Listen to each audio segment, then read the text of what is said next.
Vipi shemeji? Wenyewe tunafika au unatoka?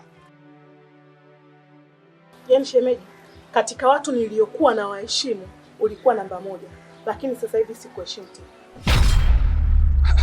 Shemeji, kwa sababu gani? Kuna kitu chochote kibaya ambacho mimi nilikufanyia? Ina maana wewe shemeji hujui? Hivi kweli unaendaje kumchukua mke wa mtu unakuja kuishi naye huko ndani kwako, na hali ya kuwa ukijua kabisa wewe hujaoa?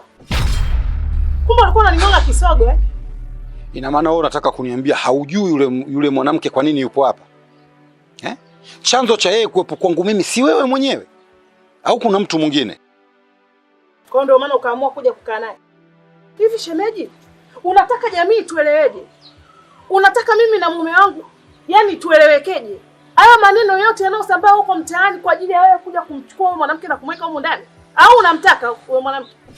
Wewe chunga mdomo wako huo. Usitake kunivunjia heshima. Hali ya kuwa mimi sikuwahi kufikiria kama naweza nikakukosea adabu kiasi hiko. Na kuomba heshima ifuate mkondo wake. Tumeelewana? Sasa sikiliza. Maadamu wao wameamua kumwaga mboga, mimi namwaga ugali. Wewe unajifanya chizi? Mimi mwenda wazimu zaidi yako. Tutaona.